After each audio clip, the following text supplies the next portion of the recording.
Thank you for joining us today at Muddy River News this week. My name is David Adam, and I am the editor here at Muddy River News. And joining me this week, Ritchie Kracht. He is going to be the next superintendent in the Hannibal School District starting on July 1st. Welcome to our studio. Well, thank you. I'm happy to be here. Now, you're going to be new to Hannibal, but you're not new to this part of the world. You've been the superintendent of Clark County up in Cahokia since 2006, and we've talked before, but you've been to Quincy a few times to watch your son play basketball out of John Wood Community College before he went on to play at Truman State. Before 2006, tell me your background. Where are you from? What did you do before you got to Cahokia? Well, I grew up in Southeast Iowa, went to school at New London High School, participated in everything, football, basketball, baseball, golf, played the trumpet in the band, campus bowl team. So I really enjoyed school and wanted to be a teacher. I wanted to coach. You really enjoyed school? Now, come on. I know you're supposed to say that as a superintendent. I enjoyed the activities, you know. There you go. And school, being around your friends and everything. Okay. You know, it was a good experience. Sure. I had great teachers, great role models that really encouraged me to go into teaching and coaching and that. And from there, I went to William Penn College, played golf there. I was a JV basketball coach there for a couple of years with the men's team. Then I looked for high school science teaching jobs, ended up at Riverside High School in Oakland, Iowa. Taught there for 5 years. Where is Oakland, Iowa? A half hour straight east to Council Bluffs, Omaha. Okay. So all the ways over there. Taught high school science, chemistry, biology. Coached the boys basketball team there, also assistant football and the golf coach. Did that 5 years, and then I went to Milan, Missouri, where I was the assistant principal AD for 3 years. Coached the basketball team there again and golf. And then I became the high school principal, which I did for 1 year. And then I moved to Clark County 21 years ago and spent 2 years as high school principal. And then when Dr. Sheriff moved on to another job, I got that position where I've been 19 years now. You know, I got to ask, I've always felt like people who become administrators, those who have athletic backgrounds as coaches, athletic directors, they get it because they're sort of the superintendent of their own team. How do you think your athletic background groomed you? It helps twofold. Number one, no matter what you do in coaching, parents are not going to be happy. You know, you're going to play the wrong kid, right? Or you're going to lose a game because you ran the wrong play or made decisions that they didn't like. The other thing is, which I think is the most important, is the time. You know, when you're coaching like I was, I taught high school chemistry and biology, and I had 6 different preps. And I coached 3 different sports throughout the year. So I'd have to manage my time. I'd come in on Sundays, get my lesson plans ready, because I had practice every single night. And you just get used to the time commitment it takes. And the other thing is your family gets used to it too. We got married, we had a kid, I was coaching, so Sarah was used to me just being busy, being at school activities. Right. And you know, I've seen administrators over the years sometimes struggle that didn't have that background because they weren't used to the time commitment of being at a basketball game, football game, 3, 4, 5 nights a week, and the family not being used to it, you know. So I was very fortunate. My wife adjusted that pretty quickly, and my kids, that's just the lifestyle they knew, and they just really, as a principal or as a superintendent, it was actually better because they'd go with me to games. When I was coaching, I'd ride the bus. If they wanted to go to an away game, they'd have to go themselves. You know, but when I was administrator supervising, they went, and that was our family time. Yeah. You know, I learned where all the McDonald's that used to have the play areas in them. We knew where they all were in Northeast Missouri because we would try to hit those. And when the kids were little, you got to have a place to eat and a place to have Wi-Fi service. Exactly, and the kids could have fun running around there for a little bit, run some energy off. So I mean, it does. You're right. It does lend itself. A lot of skills you learn in coaching, you know, lends itself to going into administration. Well, among some of the accomplishments during your time at Clark County, you developed a 30-year facilities plan, passed 2 bond measures. That doesn't happen very often. The construction of an early childhood center, and helped with the consolidation of 3 K-8 school districts into what is now Clark County R1. Do any of those stick out to you as, I was particularly proud of that? Or was there something that's not on that list? I would say the Indian Pride Learning Center that we built with the bond issue in 2017. The north wing houses our preschool kids, and the south wing houses our high need special education students. It was a need that we had. Our preschool students are in an old building that it really wasn't safe. And then we also started to have a large number of high need special education students that we just could not serve very well in the regular classroom. And it's just created an environment where all those kids can be successful. And we're able to house them all in one spot where our teachers can work together. And it's kind of in the middle between our schools too, so the special education students can get classes there in the building, but also move to the other buildings also and get integrated in the regular classroom. So it's been a great thing. It's been a great thing for Clark County, and the preschool program we got there is wonderful. If we get those kids in preschool, there's a much more likely chance they'll be successful when they start school. So you've been there for how many years now? Do the 21 math for years. me. 21 years. Yep. Why apply for the Hannibal job? It's time for a change. Okay. 21 years of doing the same thing, being in the same spot. I saw Jason Harper go to Palmyra, Jason Church a year ago go to Hamilton. Just the A excitement. couple of old Clark County names. Old Clark I remember County all those names, did Yep. a great job as principal for us. Just great guys. But just enthusiasm, excitement, just something different. It just my battery's been recharged. I was down in Hannibal yesterday meeting with their admin team and going through that, and I just felt energized because of that. It was time for a change, something different. So you mentioned you've mentioned I'm gonna try that one more time. You mentioned that you've been meeting with the administration team. How do you balance, I got to get ready for this new job that I'm going to start in 6 months, with I've still got a school district I've got to run? Goes back to coaching. Just have to balance your time. Obviously my number one obligation is Clark County. I've got to leave Clark County in great shape. My daughter teaches there, and my grandkids are going to go to school there, so I want to make sure Clark County is in great shape because that's where they're going to go to school. That's where she's going to teach at. Right. And plus, got a lot of great people there too. But at the same time, I need to know what's going on at Hannibal. There's some challenges they're facing, and I want to get up to speed on those things. And so yesterday we had a snow day. They had a admin meeting with all the principals and all the directors, and so Mrs. Johnson invited me down to that. So I was going to say, will you get much of a chance to talk to her throughout the next few months? We've been talking. She's great to work with. Okay. And she wants me to be involved as much as I want to be involved.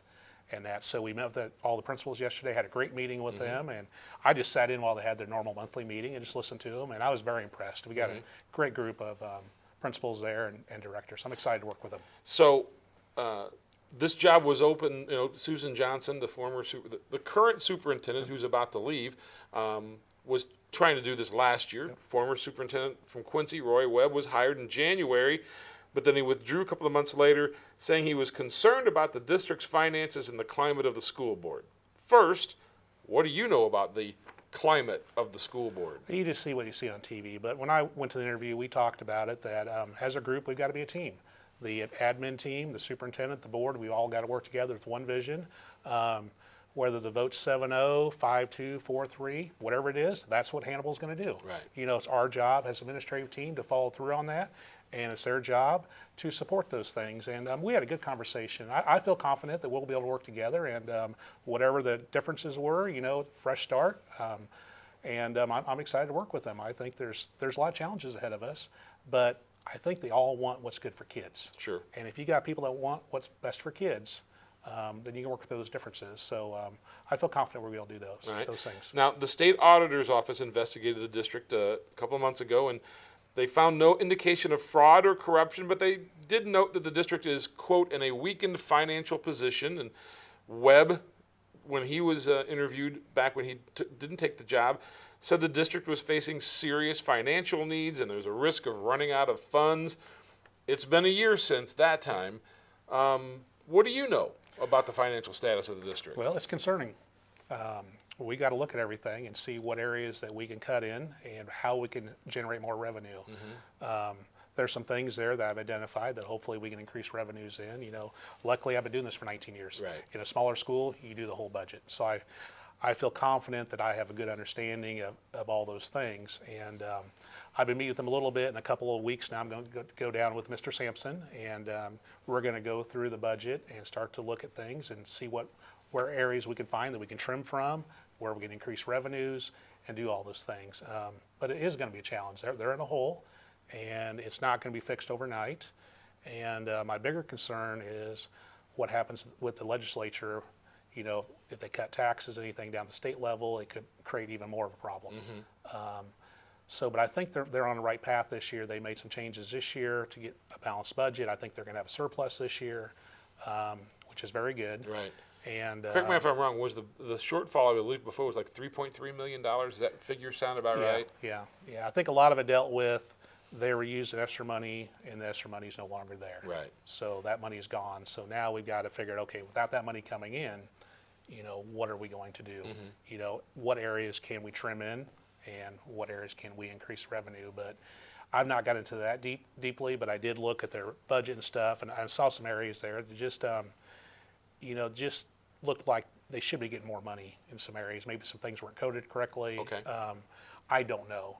I don't want to speculate exactly, but I think there's some areas there that we can look at and see what we can do differently. I'm hopeful that we can get through it. We're going to have to. Yeah. There's, You don't really have a there's no choice. option. There's Yeah. no option when you're borrowing money in December to pay your teachers. You've got to make sure you fix that problem. Yeah. And because the bulk of the state money comes in, or local money comes in January. So we've got to get, so that's not happening, so you don't lose those finance charges, and start to build the balances back up. But it won't be easy, and it won't happen overnight. But it's going to take all of us working together. It's not just going to be me. It's going to be the principals, the other admin team members, the teachers, all look at areas. Okay, what can we do? What can we do differently? Right. And also, coming with a fresh set of eyes. We've done things at Clark County a certain way that we've operated on a $2.75 levy, which is the lowest allowed in the state. So we've had to really manage our money and really look at things carefully and everything we spent money on. And you got to look at everything. When you spend the money, what are the results you're going to get? What's it going to do? If it's not getting what you want, then maybe you need to do something different. And how can we maximize on the other side of that, bringing more revenue? So it's going to be a challenge, but there's some good people there. I've been very impressed with them, and I think it's going to be a great team to work with. And but we're going to dig into it, and we're going to see what we can do. One of the things that you'll see happen almost right away is the closing of Eugene Field Elementary. They're going to go from 5 elementary schools to 4 elementary schools.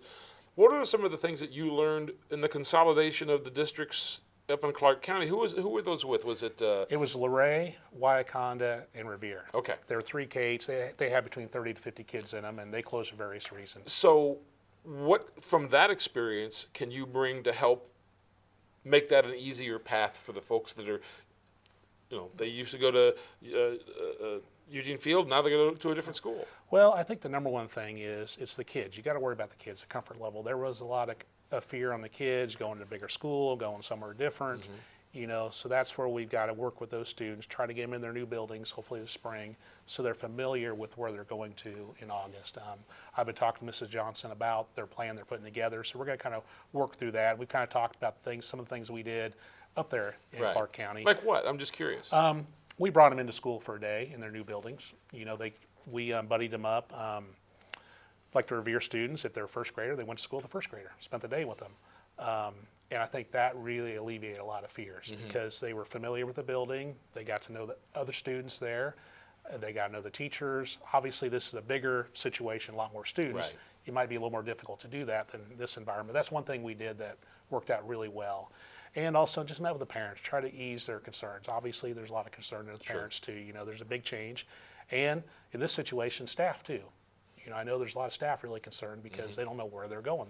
They've got a job, but they just don't know where that job is. So there's a lot of anxiety on the staff part too. So it's working through all those things. And I know that Mrs. Johnson's putting together a good plan, but I will be working with her on that this spring and talking through those things. Well, that's the thing. You're talking to Mrs. Johnson. You're talking to the administration. You're going to get to Hannibal on July 1st. One of the big things I remember, like when they talked to the president, what's your 90-day plan? When you first get there, what do you think? Hey, I got to get this done in the first 90 days, or I got to get this done in the first 6 months while I'm there. Well, in the first 90 days, number one is the transition. It's got to be smooth for those kids and the staff. That's the number one thing there. The rest of it is, getting to meet people, finding out, because I don't know a lot about Hannibal schools. I know some about it. What you see, what you can get off the website. A couple of people I know there. But it's getting to know people, just talking. Chance to sit down with each individual board member individually, talking to them. What do you see the strengths of the district is? What do you see the weaknesses? And doing the same thing with the district administrators. The building principals, the assistant superintendent Megan Carr, talking to them and finding those things out. And then also when the teachers come back this summer, having a chance to meet with them, talk to them, and find out what's going well, what's not. We got I'm not a big guy that come in and we're just going to make change to make change. Right. You know, no. If things are going well, there's no use to make change. If something's not going well, then yeah, we need to look at that. But it's just getting to know everybody and finding out what are we doing really well at Hannibal, and what can we do better. What can we do better to help our kids be more successful? What can we do to give more opportunities?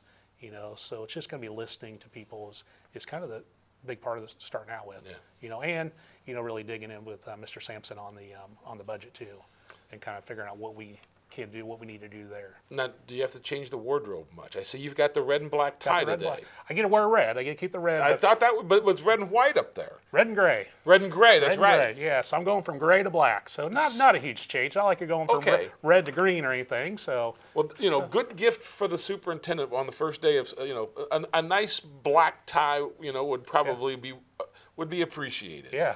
So anyway, thank you for the time. thank you. Appreciate you coming down and seeing us. That's Ritchie Kracht. He is the superintendent of schools to be this summer at the Hannibal School District. Thanks for joining us this week. We'll see you this time next week.